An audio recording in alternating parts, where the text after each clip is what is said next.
here. Canadian regulator takes enforcement actions against Bibit and Kucoin.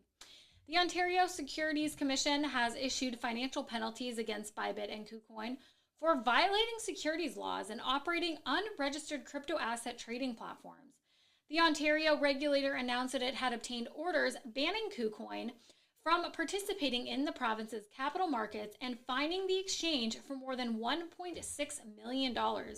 The OSC also announced that as part of a settlement agreement, Bibit had disgorged roughly $2.4 million and paid the regulator $7,724 as part of the cost of its investigation. Both firms were accused of not complying with Ontario securities laws, but only Bibit took action in response to the OSC's enforcement, maintained communication, provided requested information, and committed to talking about registration. Director of Enforcement Jeff Kehoe has stated that any foreign crypto asset trading platforms looking to operate in Ontario must follow the rules or they will face enforcement action. The OSC's latest move follows a series of warnings and legal actions against crypto exchanges offering services to Ontario residents. In March 2021, the OSC issued a deadline for crypto firms operating in the province to register in compliance with securities law by April. According to the regulator, if the firm is unable to register, Bibit will be forced to wind up its Ontario operations. There's a lot of back and forth on whether or not people agree with this registration. Let me know what you guys think. The Ontario Securities Commission has allegedly taken action against Bibit and Kucoin for violating securities laws, prompting hearings and other enforcement actions starting in June 2021. This follows similar actions taken by the OSC against crypto exchanges Poloniex and OKX, formerly known as OKEX, for similar violations. As of June 1st, there are 8 companies registered as crypto asset trading platforms in Ontario, including Fidelity Digital Assets, BitYo, and BitVo, and BitBuy. Up next here, Voyagers' 60% share price plunge leads sea of red for crypto stocks. The sharp decline in Voyager Digital's share price since it's revealed its exposure to Three Arrows Capital has been mirrored by falls in other cryptocurrency stocks. According to data from TradingView, VYGVF plummeted by as much as 60% during regular trading hours on June 22nd before closing at 0.5998, a drop of 50.84% for the day. Voyager Digital has disclosed that Three Arrows Capital owes the company 15,250 Bitcoin and $350 million USDC, which is around roughly $660 million in total. A sharp drop follows this disclosure.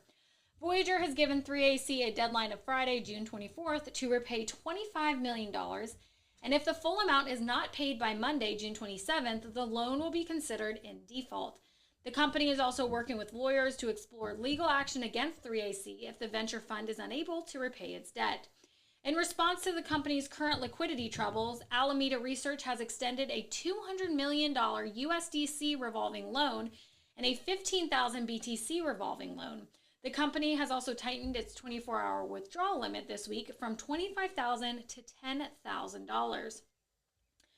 Other cryptocurrencies continue to see decreased value, with Coinbase stock dropping 9.71% to $51.91, and MicroStrategy decreasing 4.50% to $170.91.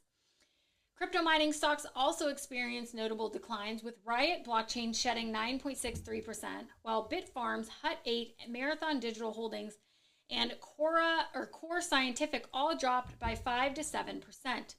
The deteriorating prices of crypto stocks are emblematic of a more extensive downward trend in the stock and cryptos market in 2022, with the benchmark S&P 500 index falling into bear market territory. This is the first time this has occurred since 1970, according to Bloomberg data. Investors have been concerned by the U.S. Federal Reserve's monetary policy and efforts to control inflation this year through a series of interest rate hikes. Fed Chair Jerome Powell has yet to reveal how the government body plans to reel in inflation, but did suggest that as borrowing costs continue to rise, the Fed could be preparing for a recession. Testifying to the Senate Banking Committee on June 22nd, Powell stated in response to a question from Democrat Senator John Tester that while it is not the intended outcome, it is certainly possible that the Fed will have to implement negative interest rates. So we will see if that happens. What do you guys think on that? Do you guys follow the inflation? Do you guys follow the interest rates? Are you into that? Or are you mainly just focused on crypto? Let me know what you guys think. Up next here, Nexo hires Citibank to advise on acquisitions during market turmoil. As the crypto markets experience turmoil, Nexo is positioned to provide liquidity by acquiring the assets of struggling crypto firms. Nexo's strong balance sheet means it can ride to the rescue and provide the liquidity needed to stabilize the markets. In a blog post, Nexo announced that it is currently receiving advice from banking giant Citigroup on how best to acquire the assets of insolvent crypto firms. This will allow investors to regain access to their blocked funds. Anthony Trenchev, co-founder and managing partner at Nexo, recently told Bloomberg that the current crypto crash reminds him of the Panic of 1907. During the Panic of 1907, major Wall Street institutions were forced to bail out other struggling firms. This is reminiscent of the 1907 bank panic when J.P. Morgan had to intervene with his own funds and then rally solvency among the other banks. I hope this is not like that. That sounds like a mess. Nexo has always operated with a sustainable business model that avoided risky lending practices. As a result, it is now in a position of unmatched stability. This makes Nexo uniquely suited to help shore up struggling firms. Nexo has been in contact with a number of crypto firms that are struggling in order to offer them liquidity assistance. Nexo has announced that it is prepared to acquire some of Celsius's outstanding loans. This follows revelations that the fellow lending platform is suffering from a major liquidity crisis. On the same day, Nexo's native token Nexo plunged nearly 25%, falling to a new yearly low of 61 cents per token. This is in response to fears of major DeFi contagion echoing through the market. Nexo is pleased to report that it has no exposure to 3AC, which recently suffered a loss of $400 million in liquidations across multiple positions. This news comes as a relief to many who were concerned about the possible spread of contagion following 3AC's failure to meet margin calls. Nexo has 100% liquidity to meet its $4.96 billion worth of debt obligations, according to U.S.-based audit firm Armanino. This is in contrast to many other embattled firms who do not have the same level of liquidity and, as a result, are not able to meet their debt obligations. Since the recent decrease in price on June 13th, Nexo's value has since stabilized and is now being traded for 65 cents based on data from TradingView. What do you guys think about them helping to bail out Celsius's loans? Do you think that that will be helpful? Do you think that that will be harmful for the ecosystem? Yeah, it's just crazy. This market is crazy, and my condolences to anyone who is suffering from all of these changes and holdups with the market. Up next here, crickets on day one, but ProShares short Bitcoin ETF volume up 380% on day two. The ProShares Bitcoin short strategy exchange traded fund had a lackluster start on its June 21st launch, trading only 183,300 shares. However, the next day's trading volume jumped nearly 4 times at 886,200 shares, worth about $36.2 million. The BITI ETF provides investors with the ability to take short positions on the Bitcoin market without holding BTC themselves. Shorting refers to speculation that the value of a market or asset will decrease. ProShares CEO Michael Sapper talked about the volume on day two as indicative of strong demand and the low fee structure of BITI. The positive reception that BITI is receiving in the market affirms investors' demand for a convenient and cost-effective ETF to potentially profit or hedge their cryptocurrency holdings when Bitcoin drops in value. The ProShares Bitcoin Strategy ETF was launched on October 18th and saw approximately $1 billion in trading volume on its first day. In November, Bito's volume was among the top 2% of all exchange-traded funds, but the fund has since lost 50.93% of its value. It is clear that $36 million is a small amount compared to the $1 billion long positions on day one. This suggests that most investors are unsure if the value will decrease any further. In the last month, the largest cryptocurrency by market cap has lost over 30% of its value. James Seifert from Bloomberg Intelligence drew criticism towards Biddy on its launch day performance. According to Seifert's tweet on June 21st, Biddy had only done $1 million in volume within the first hour of trading. Seifert said that he expected the opening volume to be lower than it was, but was not surprised by the extent to which it was lower. He noted that the volume by close was $7.1 million at a daily average price of $39.06 per share. Despite initial expectations, Australia's new Bitcoin ETFs have failed to gain traction. The Cosmos Purpose Bitcoin Access ETF and the ETFS 21 Shares Bitcoin ETF were both delayed until May 12th, and to date, CBTC has only $810,000 in assets under management, while EBTC has $2.8 million. U.S. traders continue to hope for a Bitcoin ETF, which the Securities and Exchange Commission have denied for years. Commissioner Hester Pierce believes that a Bitcoin ETF can be launched in the U.S. when industry insiders and regulators cooperate more closely to ensure that they are on the same page. When do you guys think a Bitcoin ETF will come in the U.S.? Do you guys think it will happen at all? When do you think that will come? Up next here, Binance US makes BTC trading fee free as competitors feel the heat. Crypto exchange Binance.us has removed trading fees for Bitcoin spot market trades, following the lead of Robinhood, which pioneered no-commission crypto trading in 2018. Brian Schroeder, CEO of Binance.us, announced that the company would be eliminating spot trading fees for Bitcoin for all users without any trading volume requirements. He explained that this move would allow the company to revolutionize the way fees are approached in the crypto industry, increase accessibility to crypto, and better support the market and customers during this time. The news that competitors are increasing their fees puts pressure on Robinhood to do the same. Shares in Robinhood fell 9.71% on Wednesday, going down to $51.91 per share.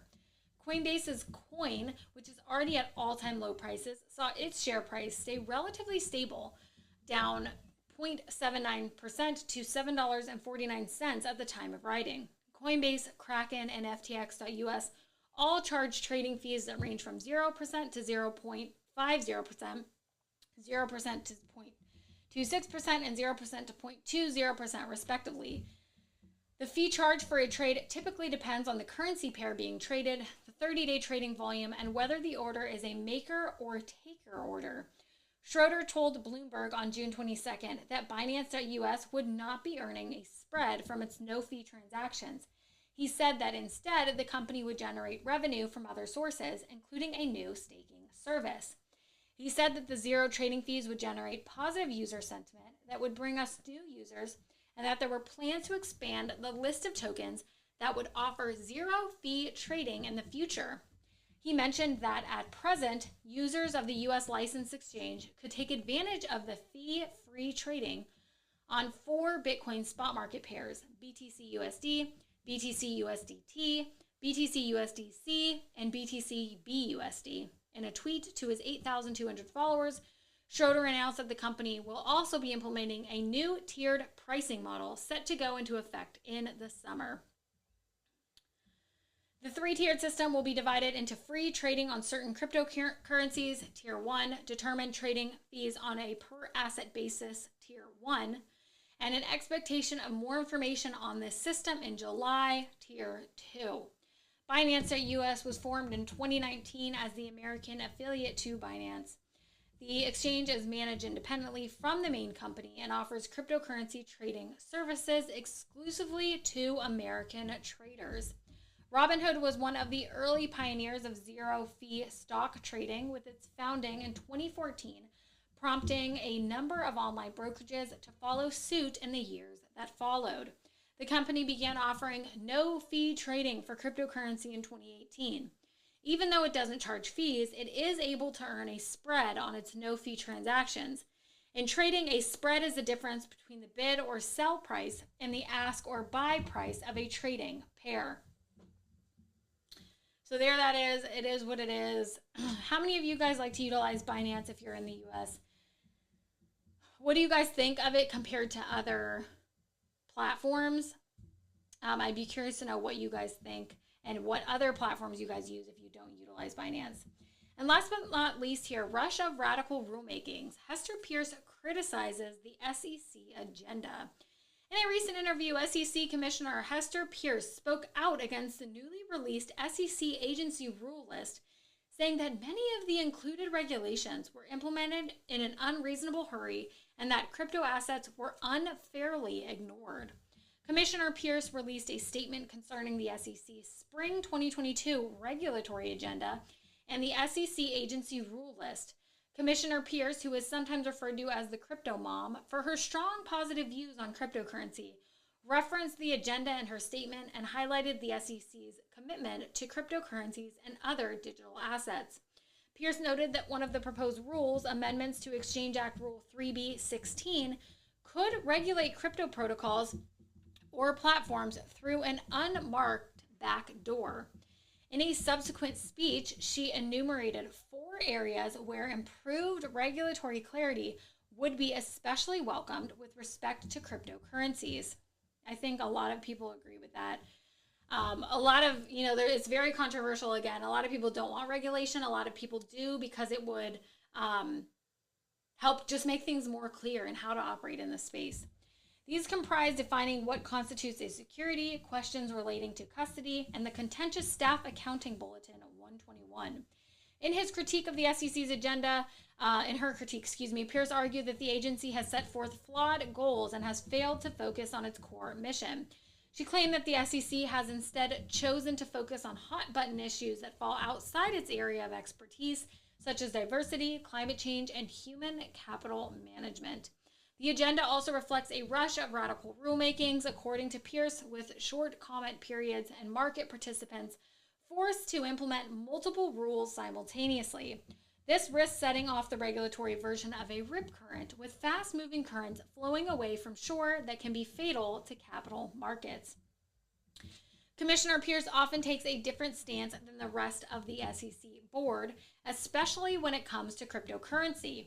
She has voiced concerns that the agency relies too much on enforcement rather than providing guidance to the industry.